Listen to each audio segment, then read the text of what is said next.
안녕하십니까. 골방 라이브를 시작합니다. 오늘은 인문학 강좌 3강 불행은 결코 행복을 줄일 수 없다라는 주제를 가지고 살펴보기로 합니다. 오늘 주되게 말씀드리고자 하는 내용은 여러분들이 독서를 하거나 또는 묵상할 때 꼭 필요한 내용들을 바빠서 또는 목회 사역에 도움이 되지 않는다. 지레 판단하고 자기 프레임 안에 갇혀서 살고 있는 우리 목회자들이 너무 많습니다. 연구하고 묵상하고 독서하고 사색하고 인문학과 철학 공부도 많이 하시고 이렇게 한다면은 설교도 풍성해지고 넓어지고 또한 목회 사역에도 큰 도움이 됩니다. 물론 바빠서 그런 것을 못하시는 분들, 그분들을 위해서 제가 인문학 강좌도 이렇게 해드리는 것입니다. 영상을 게을리하지 마시고 보내드리는 영상 꼭 구독과 좋아요, 알림 설정해서 여러분 것으로 만들기 바랍니다. 합동예장총신 TV라는 유튜브에 검색하고 들어가시면 1200편이 넘는 영상들이 업그레이드 되어 있습니다. 그 1200편 내용들 전부 여러분에게는 소중한 내용들이라고 나는 믿고 있습니다.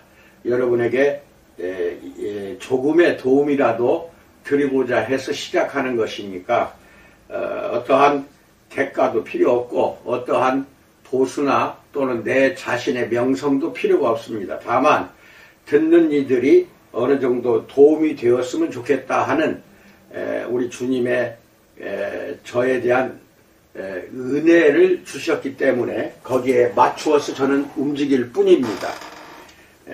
잘 들으시기 바랍니다. 오늘은 스토아 철학의 창시자 키티오노 제논의 내용, 제논에 대한 그 철학에 대한 스토아 철학입니다. 주제로 해서 말씀드립니다. 스토아 철학을 형성했던 제논이라는 사람은 BC 334년에 태어나서 BC 262년까지 살았던 실존 인물입니다.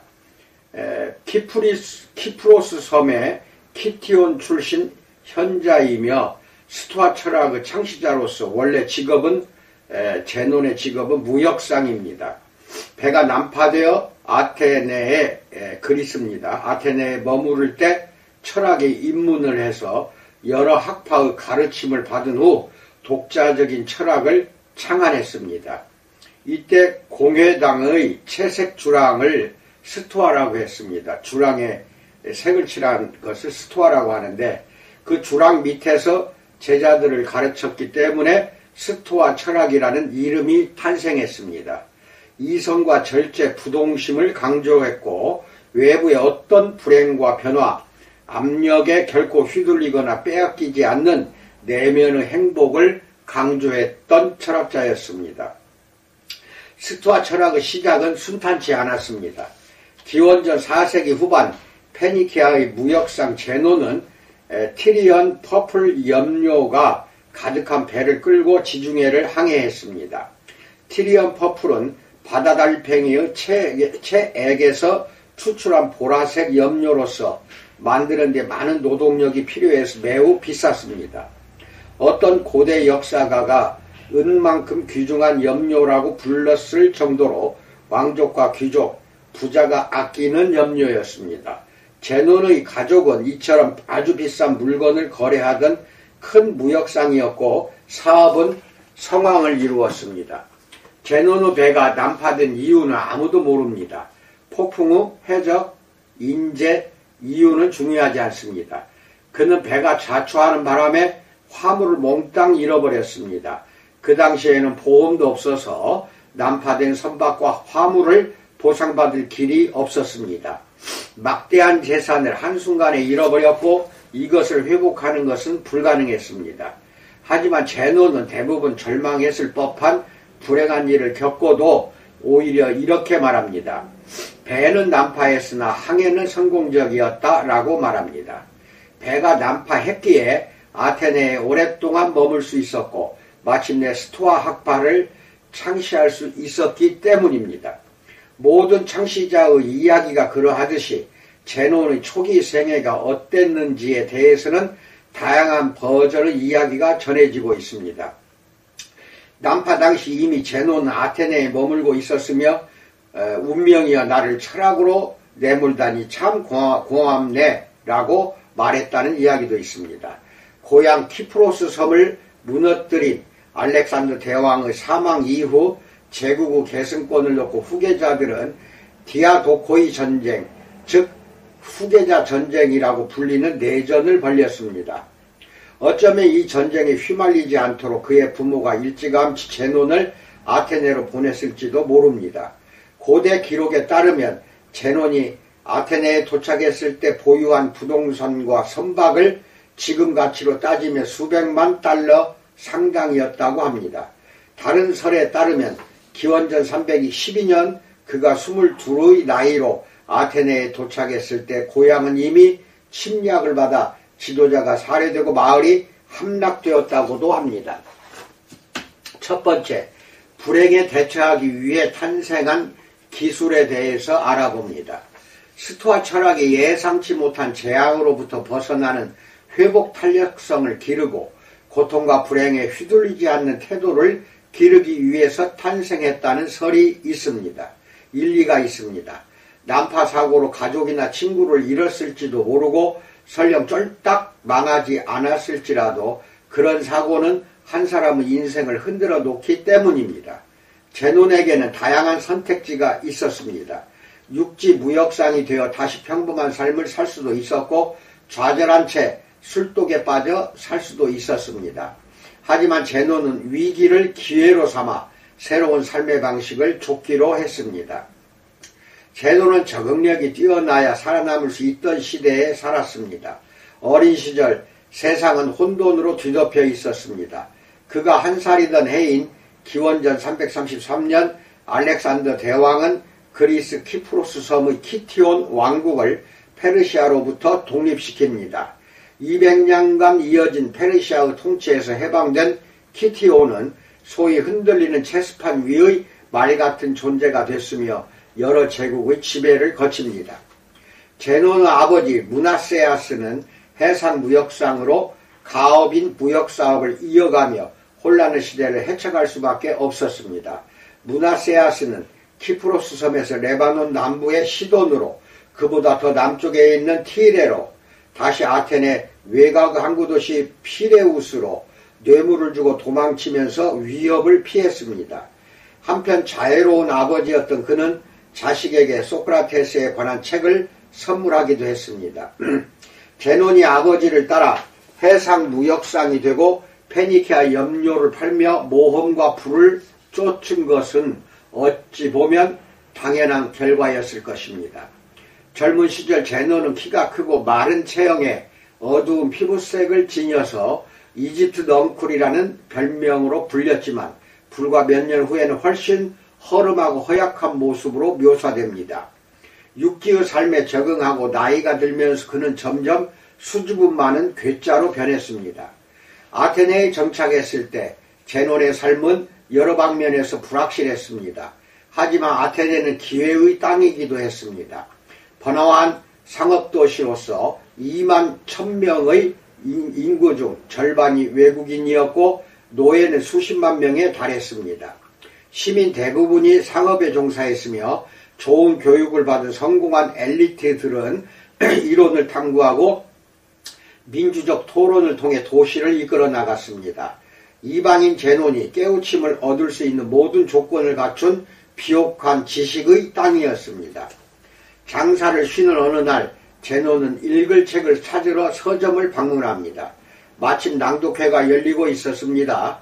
그는 자리에 앉아 서점 주인이 늘어놓는 소크라테스의 삶과 철학에 관해 듣습니다. 약 100년 전 철학적인 삶을 산다는 이유로 아테네에서 죽음을 맞은 한 사람의 이야기였습니다. 제논은 상선이 침몰하기 전부터 소크라테스에 관해 잘 알고 있었습니다. 또한 위대한 철학자가 그랬던 것처럼 어떻게 해야 최고의 삶을 살 수 있는지 신에게 물은 적도 있었습니다. 신탁은 이렇게 답했습니다. 최고의 삶을 살기 위해서는 세상을 떠난 사람들과 대화를 나누어야 한다 라고 답했습니다. 몇 년 전 아버지가 자신에게 선물한 책을 산 서점에서 마침내 제노는 자신이 살아야 할 삶의 방향을 구체적으로 깨닫게 됩니다. 세상을 떠난 사람들로부터 지혜를 얻는 방법이란 바로 책을 읽고 철학을 공부하는 것 아니겠습니까? 첫 번째 책 낭독을 마친 서점 주인은 이어서 크세노폰의 소크라테스의 회상을 낭독하기 시작했습니다. 철학자가 제자들을 가르쳤던 바로 그 거리에서 제논은 소크라테스의 삶에 관해 배우고 있었습니다. 제논이 크게 감명을 받은 부분은 헤라클레스의 선택 신화로서 삶의 교차로에 서 있던 영웅의 이야기입니다.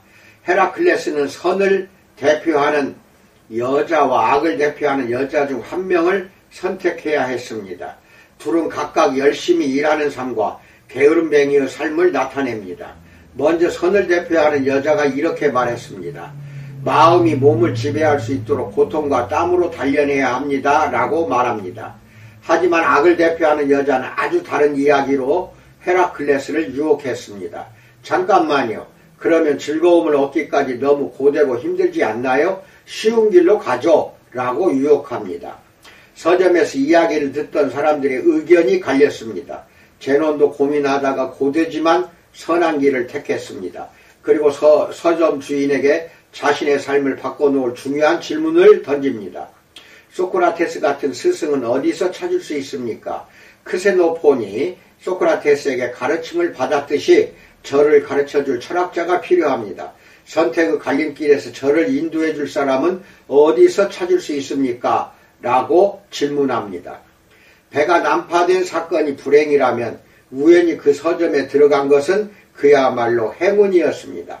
마침 철학자 크라테스가 우연히 서점 앞을 지나고 있었습니다. 서점 주인은 손가락을 뻗어 그를 가리켰습니다.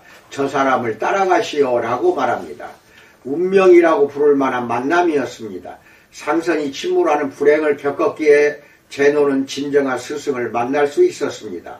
동시에 그 행운은 제논이 스스로 만든 것이기도 했습니다. 서점을 찾아가고 거기서 서점 주인의 강연을 들은 것, 스승을 찾아 가르침을 구한 것 모두 그의 선택이었습니다. 제논은 인생을 둘러싼 질문들에 대한 답을 찾고 싶었고 더 많은 가르침을 받고자 했습니다. 학문에 대한 그의 갈증은 스토아 학파의 탄생으로 이어지게 됩니다. 두 번째, 난파한 배에서 얻은 귀한 보물에 대해서 알아보기로 합니다. 준비된 학생 앞에는 스승이 저절로 나타납니다. 선불교 교리처럼 제논 앞에 나타난 크라테스는 정확히 제논이 필요로 하는 스승이었습니다. 테베의 크라테스는 제논과 마찬가지로 부유한 가정에서 태어나 큰 재산을 상속받았습니다. 전기작가 디오게네스 라에르티오스에 따르면 크라테스는 비극 텔레포스 공연을 본 후 전 재산을 버리고 철학 공부를 위해 아테네로 떠났다고 합니다. 크라테스는 집마다 돌아다니며 가르침을 전파해서 문을 열라고 부르는 자라고 불렸습니다. 크라테스는 제논을 제자로 받은 뒤 먼저 다른 사람의 시선을 지나치게 의식하는 제논이 외모에 대한 자의식에서 벗어날 수 있도록 가르칩니다.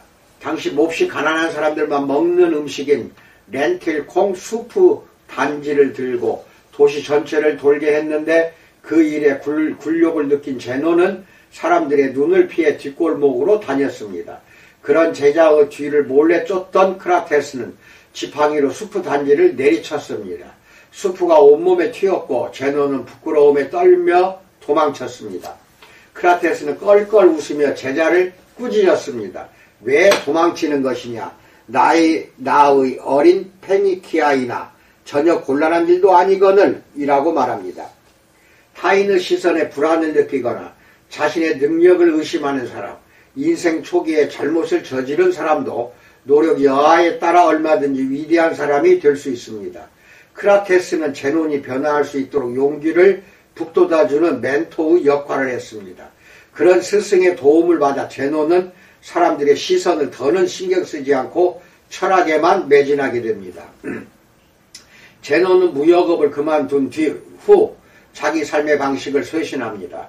균형 잡힌 연구와 사고에 매진하고 세계의 질서를 따르기로 한 것입니다. 철학의 목적과 덕목은 원만한 삶의 흐름을 갖는 것입니다. 다시 말해 인간이 스스로 통제하는 능력과 우주를 다스리는 신의 의지가 조화를 이루는 상태입니다. 그리스인들은 모든 인간이 내면의 천재성 또는 자기 삶을 인도하는 목적인 다이몬을 지니고 있다고 여겼습니다.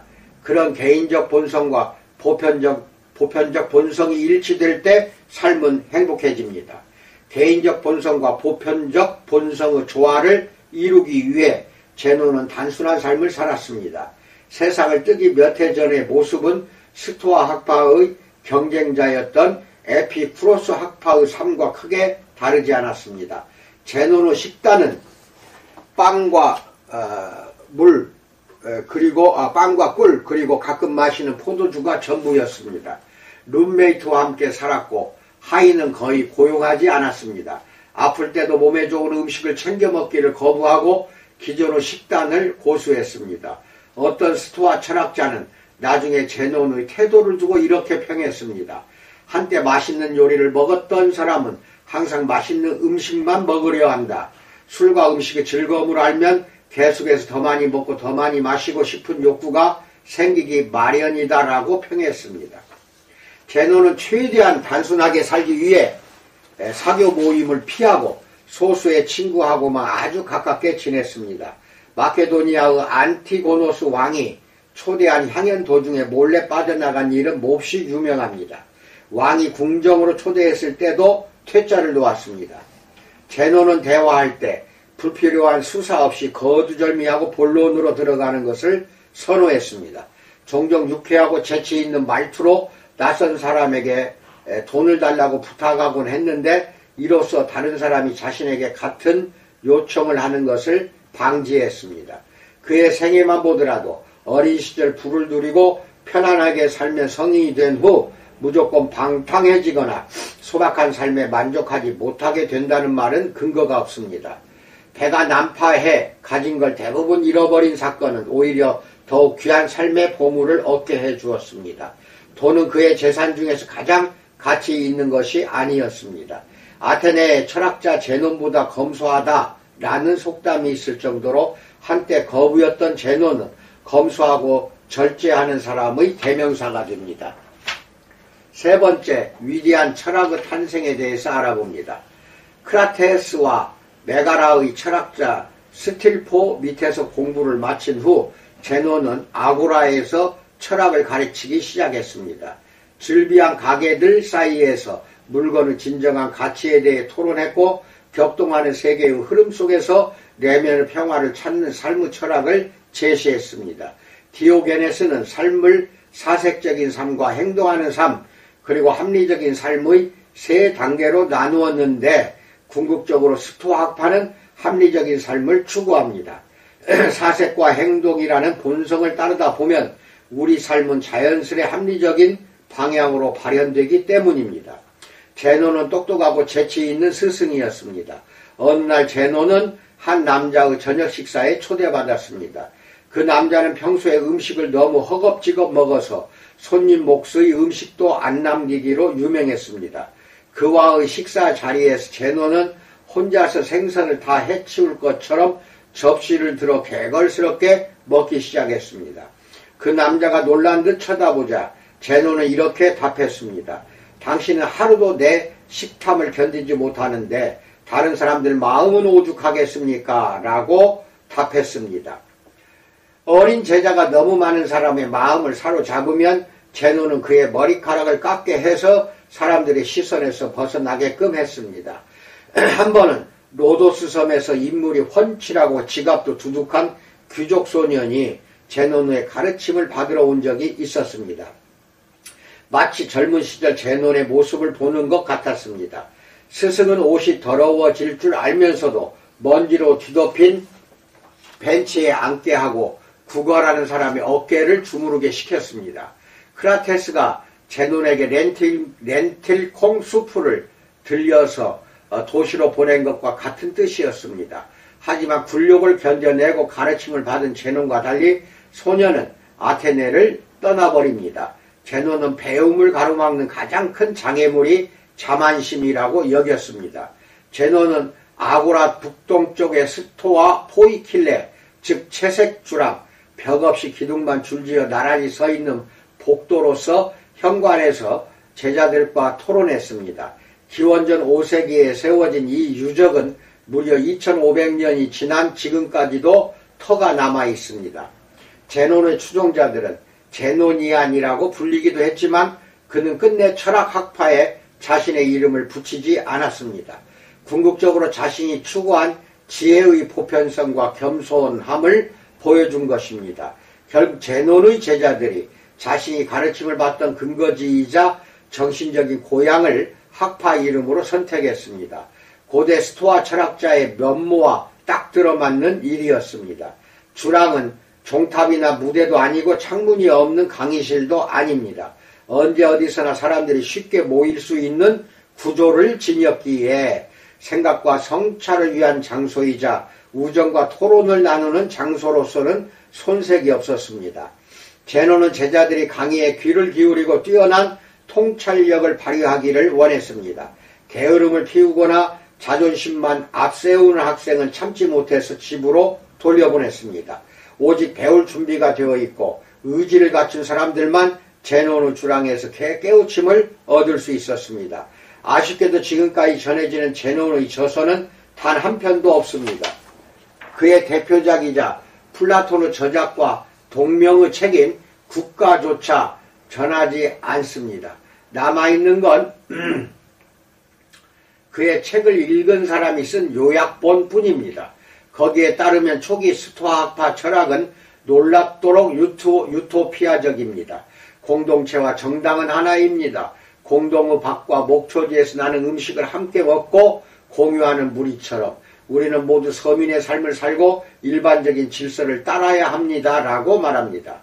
하지만 후대의 스토아학파는 그런 유토피아적인 내용은 버리고 더 실용적인 입장을 취하게 됩니다. 제논은 교육, 인간 본성, 의무, 감정, 법률, 이성에 관해 글을 썼고 호메로스의 문제점이라는 유명한 수필을 쓰기도 했습니다. 세상에 대하여는 과연 무슨 내용을 담고 있었을까요? 그가 쓴 크라테스 회고록을 읽을 수 있다면 얼마나 좋을까요? 안타깝게도 오늘날 제논의 글은 단편적으로만 전합니다. 하지만 교훈을 얻기에는 그 짧은 글로도 충분합니다. 제논은 인간 본성에 관해 이렇게 말했습니다. 삶의 목표는 자연과 조화를 이루고 덕을 추구하며 사는 것이다. 자연은 우리를 덕으로 이끌기 때문이다 라고 말합니다. 또 이런 명언도 남겼습니다. 신이 인간을 창조할 때 귀는 2개, 입은 1개를 만든 이유가 있다 라고 말하며 혀로 여행하는 것보다 발로 여행하는 것이 좋다라고 말합니다. 말만 번지르르하게 하지 말고 타인의 말을 경청하고 직접 경험하라는 교훈이 담겨 있습니다.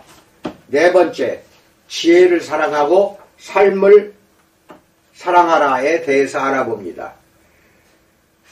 제논은 용기, 절제, 정의, 지혜라는 4가지 덕목을 강조했습니다. 그에게 이 덕목들은 따로 떼어놓을 수 없으면서도 서로 뚜렷하게 달랐습니다. 사주덕의 영향력은 철학자들의 삶과 그들이 내린 수많은 결정에서도 엿볼 수 있습니다. 당대에 핍박받은 수많은 현자와 달리 제논은 자신이 살았던 시대에서도 존경을 받았습니다.